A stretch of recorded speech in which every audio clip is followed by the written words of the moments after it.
මේ වීඩියෝ එකෙන් අද අපි ඔයාලට අරගෙන ආවේ පැස්ටා වලින් හදපු පාටියකට ගැලපෙන රසම රස කෑමක්.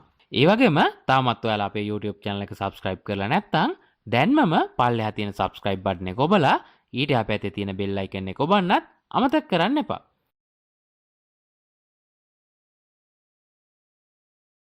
මේ සඳහා අද අපි අරගෙන තියෙනවා තම්බාගත්ත පැස්ටා ග්‍රෑම් 200ක් පමණ, පාන් පිටි මේස හැඳි 4ක්, බාබකියු ස්ටික් කිහිපයක්, ඒ වගේම බිස්කට් කුඩු. දැන් භාජනයක් අරගෙන එයට පාන් පිටි මේස හැඳි 4 දාගන්න. ඊළඟට මිරිස් කුඩු තේ හැඳි භාගයක් පමණ දාගන්න. ඊළඟට රස අණුව ලුණු දාන්න.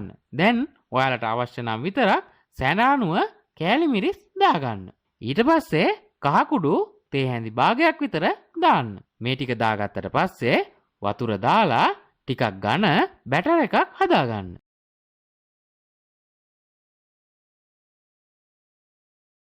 මේ විදිහට බැටර් එක හදාගත්තට පස්සේ බාබකියු ස්ටික් අරගෙන මේ විදිහට එක පැත්තකට එක රටාවක් තියෙන විදිහට බාබකියු ස්ටික් එකට පැස්ටා ටික අමුණන්න.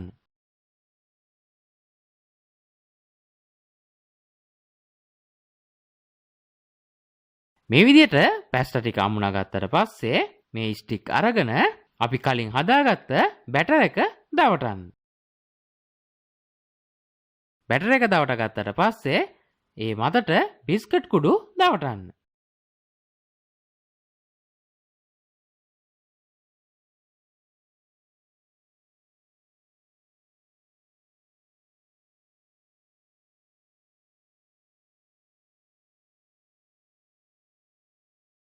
දැන් අපි හදාගත්ත ඔක්කොගම ස්ටික් වල බිස්කට් කුඩු දවට ගත්තට පස්සේ භාජනයක් ලිපේ තියලා එයට පොල් තෙල් දාන්න.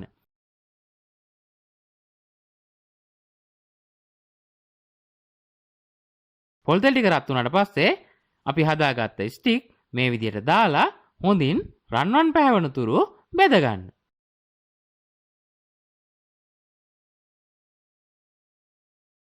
එක පැත්තක් බෙදුනට පස්සේ අනිත් පැත්ත හරවලා ඒ පැත්තත් බෙද ගන්න.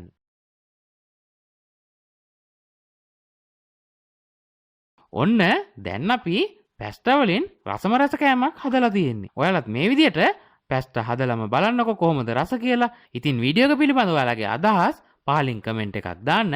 වීඩියෝ එක හොඳයි කියලා හිතනවා නම් යාළුවන්ට බලන්න ෂෙයා කරන්නත් අමතක කරන්න එපා.